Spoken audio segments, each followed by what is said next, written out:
जय हिंद वंदे मातरम दोस्तों, स्वागत है तमारू फेमस एकेडमीनी यूट्यूब चैनल में।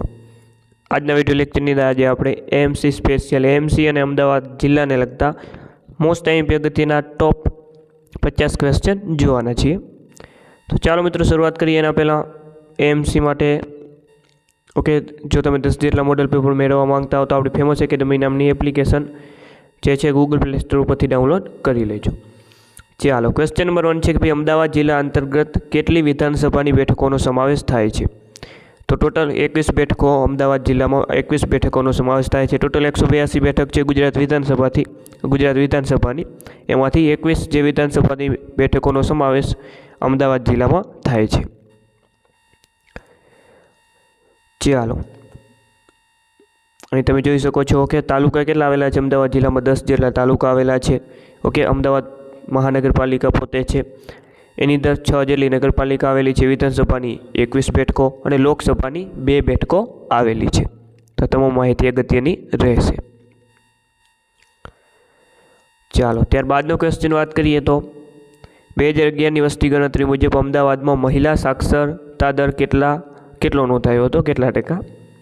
તો નોંધાયો હતો મિત્રો 80.59%, એટલે કે 80.60%ની આજુબાજુ જે મહિલા સાક્ષરતા દર નોંધાયો હતો।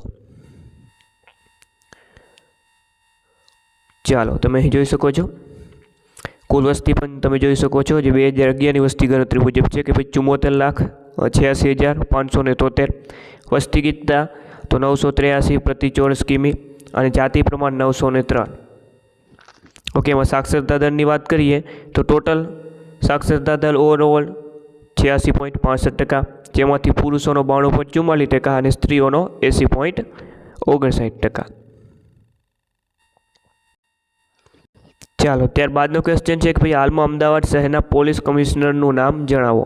તો તેમનું નામ છે શ્રી GS મલિક। ચાલો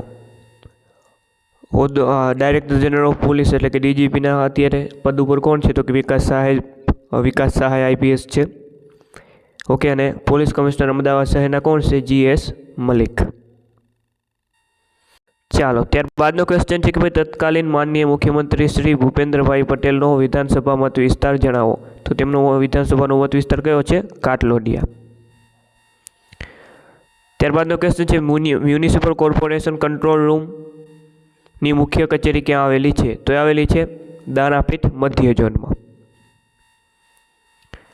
ઓકે, તમે જોઈ શકો છો મહાનગર સેવા સદન ક્યાં આવેલું છે? સરદાર પટેલ ભવન, દાણાપીઠ, અમદાવાદ। ચાલો અમદાવાદ શહેર વિશે જાણવા જેવાની આપણે અહીં વાત કરવામાં આવી છે। ઓકે, સ્થાપના ક્યારે થઈ હતી? તો ઈસવીસન 1411 સુલતાન અહમદ શાહે અમદાવાદ શહેર વસાવ્યું હતું। ઓકે, તમામ માહિતી તમને ખબર હશે, વાંચ્યું હોય તો વાંચી લેજો। ઓકે, નામ, હોદ્દો અને વિભાગ। કંટ્રોલ રૂમના ઇન્ચાર્જ તો દીપકભાઈ નાયક। ઓકે, આ તમામ માહિતી આપી દીધી છે। ત્યારબાદનો ક્વેશ્ચન છે એએમસી અંતર્ગત મ્યુનિસિપલ કાઉન્સિલોની સંખ્યા કેટલી છે? તો એએમસી અંતર્ગત મ્યુનિસિપલ કોર્પોરેશન કાઉન્સિલરોની સંખ્યા કેટલી છે? 192 છે। કેટલી છે? 192 જેટલી છે આની સંખ્યા। ઓકે, તમે અહીં જોઈ શકો છો કે ભાઈ ઇલેક્શન વોર્ડની સંખ્યા 48 છે, એવા મ્યુનિસિપલ કાઉન્સિલરોની સંખ્યા કેટલી છે? 192 છે। ચાલો અને મ્યુનિસિપાલિટી છે એનું 1858થી શરૂ થઈ સન 1950માં મ્યુનિસિપાલિટીનું કોર્પોરેશનમાં રૂપાંતર થયેલ છે। ચાલો ત્યારબાદનો ક્વેશ્ચન છે વર્ષ 2023 મુજબ અમદાવાદ શહેરનો સરેરાશ વરસાદ જણાવો। તો જવાબ આવશે 31.84 ઇંચ। ચાલો ત્યારબાદ વાત કરીએ તો અમદાવાદ શહેરમાં કુલ વસ્તીના અનુસૂચિત જાતિની વસ્તી જણાવો। તો અનુસૂચિત જાતિની વસ્તી કેટલી છે? 10.78%। 10.78%। ભદ્રના કિલ્લાની સામે આવેલ મેદાન કે જ્યાં ગુજરી માર્કેટ ભરાય છે તે મેદાનનું નામ જણાવો। તો એ મેદાનનું નામ છે મેદાન એ શાહ। શું નામ છે? મેદાન એ શાહ। ઓકે, ચાલો અહીં અમદાવાદની માહિતી આપી દીધી છે। ઓકે, અમદાવાદનું નિર્માણનો આરંભ જે રાજગઢના બાંધકામથી થયો તે ભદ્રના કિલ્લા તરીકે ઓળખાય છે। ભદ્રના કિલ્લાને મીરાતે અહમદીમાં અરકનો કિલ્લો પણ કહે છે। ભદ્રના કિલ્લાનો પાયો 1411માં બાદશાહ અહમદ શાહે નાખ્યો હતો। અને આ કિલ્લાનું મુહૂર્ત શેખ અહમદ ખટ્ટુગંજ બક્ષ સાહેબનો તેમના હાથે કરવામાં આવ્યું હતું. ઓકે, તો આ તમામ માહિતી આપી દીધી છે ભદ્રના કિલ્લા વિશે. ચાલો, હાલનો અમદાવાદ જિલ્લો અર્બુદા પર્વત અને સાબરમતી નદી વચ્ચે આવેલ વિસ્તાર કયા પ્રદેશના ભાગમાંથી બનેલો હોવાનું માનવામાં આવે છે?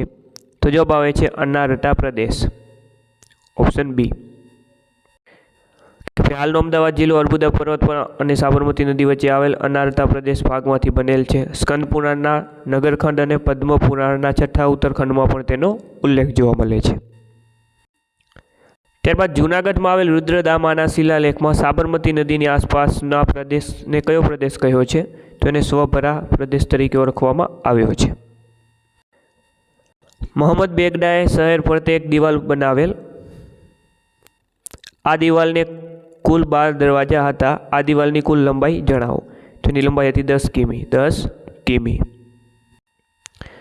ત્યારબાદ જે વર્ષમાં અમદાવાદની કિલ્લેબંધી પૂર્ણ કરવામાં આવી હતી તે વર્ષને કયા વર્ષ તરીકે ઓળખવામાં આવે છે? તે વર્ષને ખીરક તરીકે ઓળખવામાં આવે છે. ત્યારબાદ વાત કરીએ તો હજરત કુતુબે આલમ સાહેબનો રોજો નીચેનામાંથી કયા સ્તરે આવેલો છે? હજરત કુતુબે આલમ સાહેબનો રોજો કયા સ્તરે આવેલો છે? વટાવામાં આવેલો છે, વટાવા. ઓકે, તમે અહીં જોઈ શકો છો કે હજરત જે કુતુબ આલમનો જે વટાવા વિસ્તારમાં આવેલો છે. ત્યારબાદનો ક્વેશ્ચન, કયા વર્ષે બ્રિટિશરો દ્વારા અમદાવાદ પર જીત મેળવાઈ હતી? તો ઈસવીસન 1817માં. ઈસવીસન 1817માં. અમદાવાદના પ્રથમ કલેક્ટર તરીકે કોને ચાર્જ સંભાળ્યો હતો? તે સંભાળ્યો હતો જ્હોન ડનલોપે. જ્હોન ડનલોપે.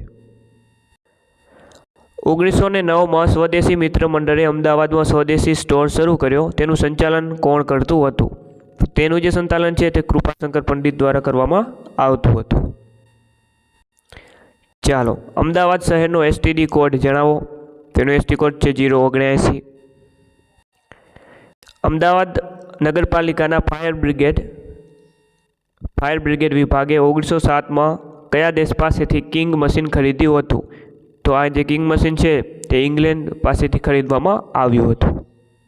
ચાલો, ત્યારબાદ વાત કરીએ તો અમદાવાદ બસ કોર્પોરેશન દ્વારા મોરિસ અને મુનશી બસ સેવા કયા વર્ષે શરૂ કરવામાં આવી હતી? તો 1947માં શરૂ કરવામાં આવી હતી.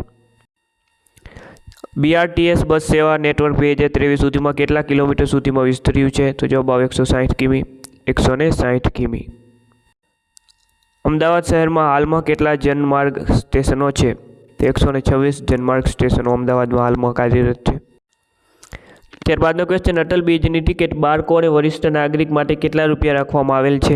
તો 15 રૂપિયા રાખવામાં આવેલ છે. કેટલી? 15 રૂપિયા. અને તેનો મિત્રો છેલ્લો ક્વેશ્ચન જોઈએ તો અમદાવાદમાં મેટ્રોની શરૂઆત ક્યારે કરવામાં આવી હતી? તો માર્ચ 2019માં મેટ્રોની શરૂઆત કરવામાં આવી હતી. ઓકે, આગળના પ્રશ્ન મિત્રો નેક્સ્ટ વિડીયોમાં જોઈશું. આવા જ વિડીયો જોવા માટે ચેનલને સબસ્ક્રાઈબ કરી લેજો. વિડીયોને લાઇક, શેર અને સબસ્ક્રાઈબ અવશ્ય કરી લેજો.